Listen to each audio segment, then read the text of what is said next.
আমি আমাৰ যিসকল শিক্ষাগুৰু আছিল বা বৰ্তমানৰ যিসকল শিক্ষক তেওঁলোকক সন্মান জনোৱাৰ উদ্দেশ্যেৰে শিক্ষক শিষ্যৰ গুৰু শিষ্যৰ মিলন শিক্ষক এটা আমি অনুষ্ঠান আজি অনুষ্ঠিত কৰিলোঁ। এই অনুষ্ঠানৰ মূল উদ্দেশ্য তেওঁলোকক আমি যথোচিত সন্মান জনোৱা, কৃতজ্ঞতা জনোৱা আৰু লগতে 20 বছৰৰ পাছত আমি আমাৰ যিসকল সহপাঠী আছিল তেওঁলোকক লগত একগোট হৈ এই বিদ্যালয়ত পাৰ কৰা সময়বিলাক, এই বিদ্যালয়ত দিয়া আমাৰ জ্ঞানসমূহ পুনৰবাৰ ৰোমন্থন কৰাৰ কাৰণে আমি এটা অনুষ্ঠান আজি অনুষ্ঠিত কৰিলোঁ। খুব ভাল লাগিল আৰু আটাইতকৈ গুৰুত্বপূৰ্ণ পাত্ৰ হৈছে যে কঠোৰ অনুশাসনৰ মাজেদি আমাক ছাত্ৰ ছাত্ৰীসকলক জ্ঞান দিছিল।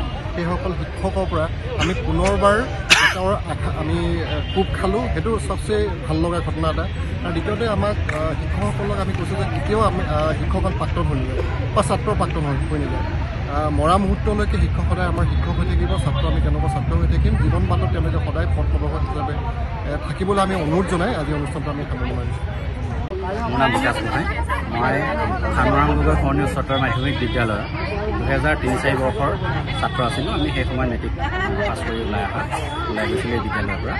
গতিকে আমাৰ মাজৰে সতীৰ্থ মন্দিৰা বুঢ়াগোহাঁয়ে এদিন এটা সপোন দেখিছিলে যে আমাৰ বিদ্যালয়ত আমি সকলো লগ হওঁ, আৰু সেই উদ্দেশ্যেৰে আমি সেই সপোনটো আজি পম খেদি আজি এই দিনটোত আজি 2025 চনৰ 4 ছেপ্টেম্বৰ দিনা আমি এই অনুষ্ঠানটো আজি কৰিলোঁ।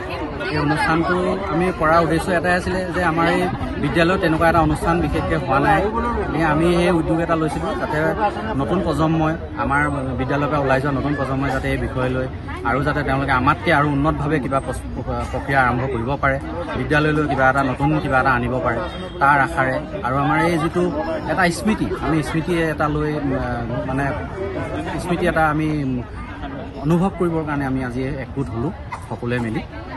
আহি এটা মানে আমি সেই ল'ৰালি দিনৰ যেতিয়া আমি স্কুলত পঢ়িছিলোঁ, ছাৰৰ মাৰ খাইছিলোঁ, আজি সেইখিনি গোটেইখিনি আমি আজি স্মৃতি আমি আজি ইয়াত অনুভৱ কৰি আমি আনন্দ উপভোগ কৰিছোঁ।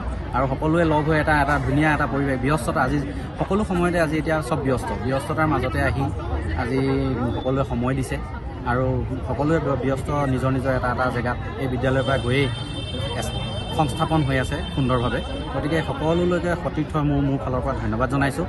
সকলো শিক্ষাগুৰু যিসকল অধ্যক্ষ মহোদয় তথা সকলো শিক্ষাগুৰুকে মই এই যোগেদিয়েই মই তেখেতলোকক কৃতজ্ঞতা জনাইছোঁ যাতে তেওঁলোকৰ এই অনুমোদনত আমি আজি এই অনুষ্ঠানটো সফলভাৱে সমাপ্ত কৰিব পাৰিম।